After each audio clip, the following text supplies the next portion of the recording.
The crowded train station buzzed with tension. Among the masses stood Mike Winters, his weathered face partially hidden beneath a faded Delta Force veteran cap, his eyes locked on a pregnant woman searching desperately for a seat. The evening rush at Central Station was a chaotic symphony of announcements, footsteps, and restless travelers. Bodies pressed against each other as delayed trains created a bottleneck of frustrated passengers. The air tasted of coffee, wet coats, and impatience. Near the waiting area, a visibly pregnant woman in her 30s struggled to maneuver through the crowd. Her blue sundress stretched over her 7-month belly, one hand detectively cradling her unborn child, the other clutching a small tote bag. Exhaustion lined her face. She approached the only available seat, occupied by a man in his 20s with sprawled legs, backwards cap, and eyes fixed on his phone. "Excuse me," she said softly. "Would you mind if I sat down? I'm pregnant and feeling a bit lightheaded." The man didn't look up. Station's packed. Should have gotten here earlier. He stretched his legs further, deliberately blocking access. A businessman nearby adjusted his glasses, noticed the exchange, then looked away. A teenager lowered her gaze to her phone. No one intervened. The pregnant woman didn't argue, just shifted her weight and winced. She'd been standing for hours, her ankles swollen, her back aching with each passing minute. Mike Winters observed from 20 feet away. He hadn't moved yet, but his eyes narrowed slightly. The train station's overhead lights flickered as an announcement declared another delay. The pregnant woman swayed slightly, steadying herself against a nearby column. "Could I please have some water?" she asked the young man, pointing to the unopened bottle beside him. He smirked. "This? It's premium stuff. $10. His friends nearby chuckled. There were 3 of them now, each with the same dismissive posture, the same predatory gaze. The woman fumbled in her purse. "I only have 5. "Then keep standing." He took a deliberate swig, water dripping down his chin.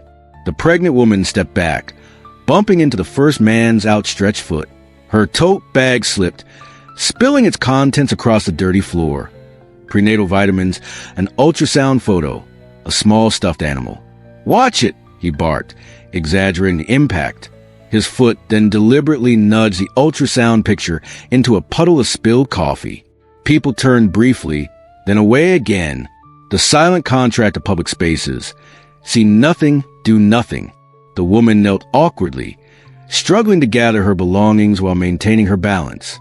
When she reached for the stuffed animal, the seated man snatched it first. "What's this?"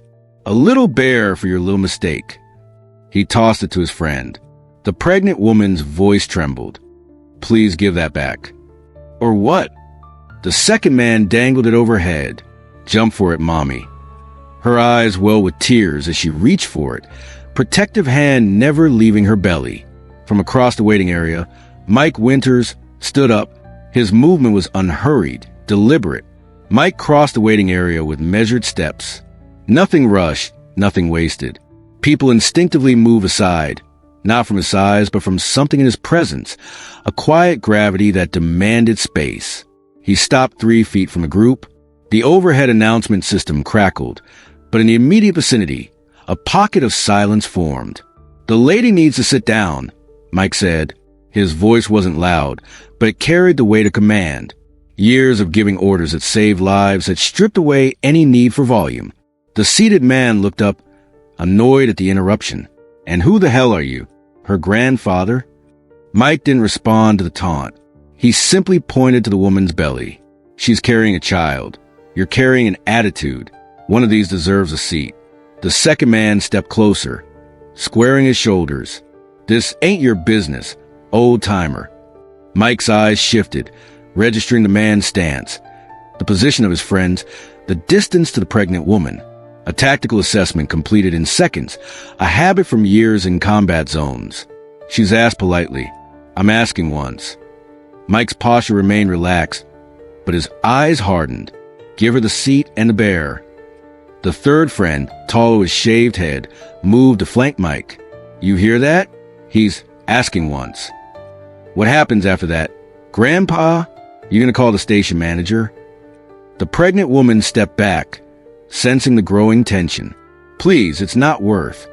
It is, Mike interrupted, his eyes never leaving the three men. Some things always are. The seated man stood up now, invading Mike's space. You picked the wrong guys to lecture. Pops, there's three of us. Mike didn't blink. I noticed. Hardly seems fair. For a split second, confusion crossed a man's face. For you, you mean? Mike's reply was matter of fact. For you? You deaf or just stupid? The first man shoved Mike's shoulder. Walk away while you still can. Mike didn't budge. The push that should have rocked him backward simply disappeared into his stance. Absorbed, redirected, nullified. Last chance, Mike said. The lady sits. You move on. The second man lunged forward, grabbing Mike's jacket. Make us fossil. Mike's response was instantaneous. His left hand clamped down on the aggressor's wrist, applying precise pressure to the radial nerve. His right hand simultaneously guided the man's momentum downward and away. The attacker found himself suddenly kneeling, arm locked in a painful compliance hold, confusion replacing his swagger. What the? The words cut off as Mike increased pressure slightly. The first man swung wildly. Mike shifted 3 inches to the left, just enough for the punch to miss, while maintaining a hold on his kneeling friend. The swing's momentum carried the attacker off balance. Mike simply extended his foot slightly, creating a trip hazard the man couldn't possibly avoid. He crashed into a row of seats, toppling to the floor. The third attacker hesitated, processing how quickly his friends had been neutralized without Mike even appearing to strike a blow. She sits, Mike repeated, releasing the kneeling man who immediately scrambled away, clutching his wrist. The seated area had cleared now, passengers backing away from the confrontation. The pregnant woman stood frozen, clutching her tote bag. A fourth man emerged from behind a column, older, more composed than the others. He wore a maintenance uniform, but his eyes held a calculating coldness. While Mike was focused on the three attackers, this new threat approached from his blind spot. The pregnant woman saw it first. Behind you, Mike started to turn, but too late. The maintenance worker swung a heavy flashlight in a vicious arc, connecting with the back of Mike's head. The impact made a sickening sound. Mike staggered forward, dropping to one knee, blood immediately trickling from a gash above his ear. The waiting area went completely silent. Several passengers gasped. Someone whispered, "Oh my God!" The attacker stood over Mike, flashlight still gripped tight. Should have minded your own business, hero. Blood trickled down Mike's temple as he knelt on the station floor. The world tilted, sounds muffled as if underwater. But this wasn't the first time Mike Winters had tasted his own blood. For a fraction of a second, the station disappeared. He was back in Kandahar, 2006. An IED had thrown their Humvee sideways. His head had hit something, metal, rock. He never knew. What he remembered was a clarity that followed. Assess, adapt, overcome. 3 wounded men had made it home because he'd refused to stay down. The flashback lasted less than a breath. Mike's vision cleared. "Stay down, Grandpa," the maintenance worker sneered, circling him like a predator. "Or the next one puts you in a hospital." Mike's hand found the floor, steadying himself. His breathing remained controlled. For counts in, for counts out. Combat breathing. His eyes focused not on the man's face, but on his center mass, reading his balance, his movement patterns.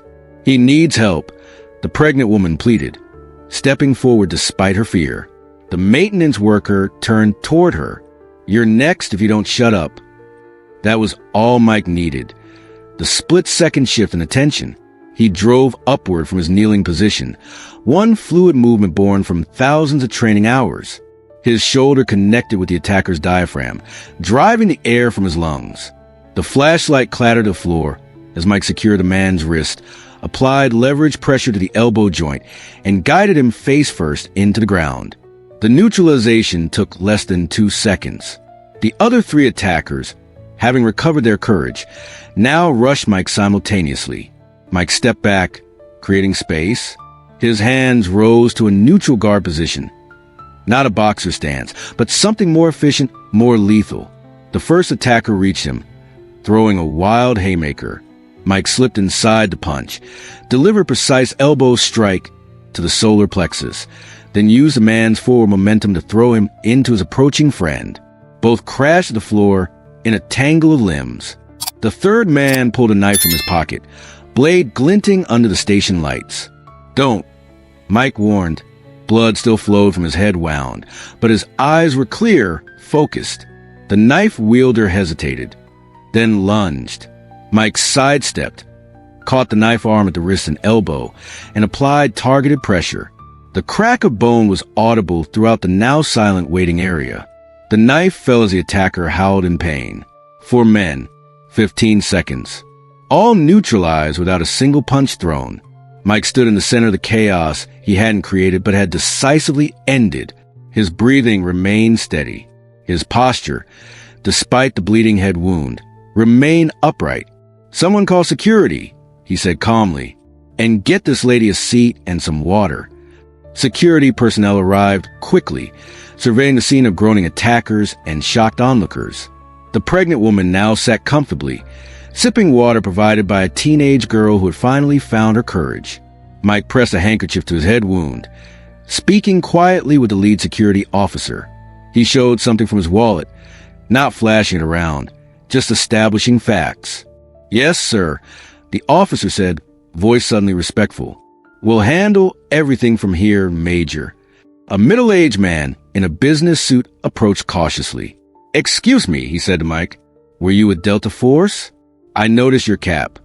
Mike nodded slightly, uncomfortable with the attention. "I was Air Force myself. Nothing special, just logistics. But I recognize training when I see it." The man extended his hand. "Thank you for stepping in when none of us did." Word spread through the waiting area in hushed conversations. "That's a Delta operator. Special Forces. The most elite soldiers we have. They only take the best of the best." A retired police officer among the crowd explained to those nearby. "Delta guys are trained to end threats with minimal force. What you just saw wasn't just fighting, it was mathematical precision." The maintenance worker, now handcuffed, had lost all his previous bravado. His face paled as he overheard the whispers about Mike's background. The pregnant woman approached Mike, still seated but determined to express her gratitude. "How can I ever thank you? You risked your life for a stranger." Mike shook his head slightly. "No need for thanks, ma'am. Just doing what needed doing." "Were you really what they're saying? Special Forces?" Mike's answer was simple. "I was a soldier. Nothing special about looking out for others." A paramedic arrived to examine Mike's wound, but he waved them toward the pregnant woman instead. "Check her first. Make sure the baby's okay." The station's PA system announced the arrival of the delayed train. As passengers began gathering their belongings, many glanced back at Mike with newfound respect. The 4 attackers, now detained by security, couldn't meet anyone's eyes. The train doors opened, passengers beginning to board. The pregnant woman stood carefully, gathering her belongings. "Are you sure you're all right to travel?" Mike asked. She nodded. "My sister's meeting me at the next station. I'll be fine now." She hesitated, then added, "My husband's deployed overseas. Marines. I wish he could have seen how you stood up for us." Mike's expression softened. He's standing up for people every day, just in places most will never see. She smiled, tears in her eyes. "I'm going to tell our baby about what happened today, about the kind of people who still exist in this world."